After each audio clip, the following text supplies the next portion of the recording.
নমস্কাৰ ফ্ৰেণ্ডসকল, স্বাগতম জনাইছোঁ মোৰ আৰ্টেক আছাম জি9 চেনেললৈ। আজি আপোনালোকে ভাল খবৰ ওলাইছে যে ইণ্ডিয়ান আৰ্মিৰ ফালৰ পৰা কিন্তু 25,000তকৈ অধিক চাকৰি পদ মুকলি কৰা হৈছে।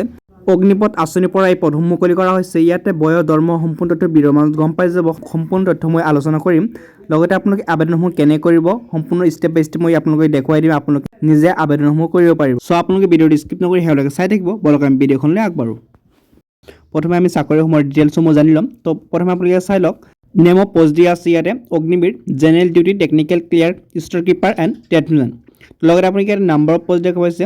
টু বি আপডেট লেটাৰ দিয়া আছে, এইটো কিন্তু অলৰেডি আপডেট হৈ গৈছে। 25,000 আপোনালোকৰ পদ মুকলি কৰা হৈছে। নেম অফ চেম ইয়াতে দেখিছোঁ অগ্নিপথ চেম, অৰ্থাৎ অগ্নিপথ আঁচনিৰ পৰা ইয়াত পদসমূহ মুকলি কৰা হৈছে। ডিউৰেশ্যন অফ ছাৰ্ভিচ 4 বছৰ। 4 বছৰৰ কাৰণে কিন্তু আপোনালোকে চাকৰিসমূহ লাভ কৰিব। তাৰপিছত আপোনালোকৰ 10 লাখ টকা এটা দি আপোনালোকৰ ৰিটায়াৰ কৰি দিয়া হ'ব। তো নেম অফ ডিপাৰ্টমেণ্ট দেখা হৈছে ইণ্ডিয়ান আৰ্মি ডিপাৰ্টমেণ্টৰ পৰা পদসমূহ মুকলি কৰা হৈছে।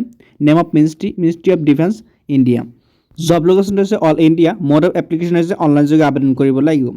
লগতে আপোনালোকে ইয়াত দেখা পাইছে অগ্নিবীৰ জেনেৰেল ডিউটি যিটো আপোনালোকৰ ৰিক্ৰুইটমেণ্ট, ইয়াৰ বাবে আপোনালোকে এডুকেশ্যন কোৱালিফিকেশ্যন লাগিব। কেণ্ডিডেট হেভ মাছ 10 পাছ কৰিব লাগিব কিন্তু আপোনালোকৰ লগতে 45% আপোনালোকৰ হ'ব লাগিব। লগতে আপোনালোকৰ ছাবজেক্টত পাৰ ছাবজেক্টত 33 নাম্বাৰ পাব লাগিব। তেতিয়া আপোনালোকে অগ্নিবীৰ যিটো জেনেৰেল ডিউটি হয় ইয়াতে আবেদন কৰিব পাৰিব।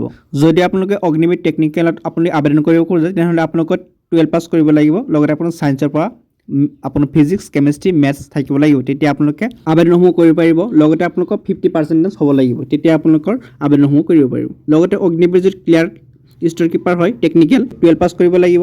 আৰু আপোনালোকৰ ষ্ট্ৰীমটো কি হ'ব, যিকোনো ষ্ট্ৰীম হ'লে হৈ যাব। ইয়াৰ কোনো ছায়েন্স বা আৰ্টছ বুলি নাই। তো আপোনাৰ লগতে কিন্তু আপোনাৰ মাৰ্কশ্বিটত 60% থাকিব লাগিব। তেতিয়া আপোনালোকে আবেদনসমূহ কৰিব পাৰিব। ইয়াতে দেখা হৈছে অগ্নিবীৰ ট্ৰেডছমেন 10 পাছ কৰিলে কিন্তু আপোনালোকে পাই যাব উইথ 33 মাৰ্কছ পাৰ ছাবজেক্ট। এতিয়া কথা হ'ল আপোনালোকে ইয়াতে আবেদন কৰিবলৈ আপোনালোকৰ এজ লিমিট কিমান হ'ব লাগিব। ইয়াতে চাব পাৰিছে আপোনালোকে 17 ইয়াৰ্ছ 6 মান্থ এণ্ড নট মোৰ দেন 21 ইয়াৰ্ছ। আপোনালোকে 17 বছৰ তলত আৰু 21 বছৰ ওপৰত ইয়াৰ মাজত কিন্তু আপোনালোকে আবেদনসমূহ কৰিব লাগিব। অৰ্থাৎ 17 পৰা 21 মাজত যিহেতু বয়স আছে সিহঁতে আবেদনসমূহ কৰিব পাৰিব। এতিয়া যদি আমি এই চাকৰিসমূহৰ পে স্কেল অৰ্থাৎ দৰমহাটো চাই লওঁ, ইয়াত দেখা পাইছে ফাৰ্ষ্ট ইয়াৰ আপোনালোকে 30,000 টকা দৰমহা এটা পাব আৰু 21,000 টকা কিন্তু আপোনালোকৰ ইন হেণ্ড অৰ্থাৎ 70% আপোনালোকৰ ৰৈ যাব। তো ছেকেণ্ড ইয়াৰত আপোনালোকে 33,000 টকা পাব, থাৰ্ড ইয়াৰত 36 আৰু ফ'ৰ্থ ইয়াৰত 40,000 টকা আপোনালোকে পাব।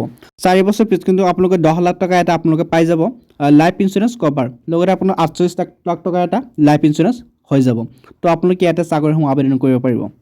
এতিয়া যদি আপোনালোকে important date of Indian army Agniveer recruitment 2025 কাৰণে চাই, ইয়াত দেখা পাইছে starting date of submission online application 12 March অৰ্থাৎ 12 মাৰ্চৰ পৰা আপোনালোকৰ আবেদন আৰম্ভ হৈছে। লাষ্ট ডেট হ'ব আপোনালোকৰ 10 এপ্ৰিল। 10 এপ্ৰিললৈকে আপোনালোকে আবেদনসমূহ কৰিব পাৰিব। ইয়াৰ আগতে আপোনালোকে আবেদনসমূহ কৰিব। ডেট অফ অনলাইন এক্সাম হ'ব জুন মাহত। এইটো তাৰিখ এতিয়াও ঘোষণা কৰা হোৱা নাই। যেতিয়া ঘোষণা কৰিব মই আপোনালোকক জনাই দিম। ডেট অফ ৰিক্ৰুইটমেণ্ট ৰেলী হ'ব এটা, এইটো আপোনালোকৰ আপডেট হোৱা নাই। তো পিছলৈ আপডেট হৈ থাকিব। তো আপোনালোকে এতিয়া আবেদনসমূহ কেনে কৰিব সম্পূৰ্ণ প্ৰচেছ মই এতিয়া আপোনালোকক জনাই দিম। তো ইয়াৰ বাবে মই আপোনালোকৰ লিংক এটা দি থৈছোঁ ডিছক্ৰিপশ্যনত। তাৰ পৰা আপুনি এইখন পেজলৈ আহি যাব।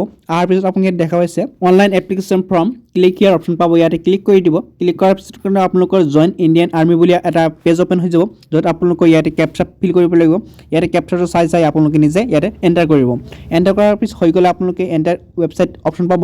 এই অপশ্যনটো আপুনি জাষ্ট ক্লিক কৰি দিব। ক্লিক কৰাৰ পিছত কিন্তু আপোনালোকে মেইন এটা পেজলৈ আহি যাব। এই পেজখনৰ পৰা আপোনালোকে আবেদনসমূহ কৰিব। লগতে প্ৰথমে আপুনি কি কৰিব লাগিব, ৰেজিষ্টাৰ কৰিব লাগিব। ৰেজিষ্টাৰ কৰাৰ কাৰণে আপোনালোকে ইয়াত দেখা পাইছে লগ ইন এপ্লাই। ইয়াতে ক্লিক কৰাৰ পিছত আপোনালোকৰ সন্মুখত এনেকুৱা পেজ আহি যাব। ইয়াতে আপোনালোকৰ user name, password, captcha fill কৰি আপোনালোকে প্ৰথমে ৰেজিষ্টাৰ কৰি ল'ব লাগিব।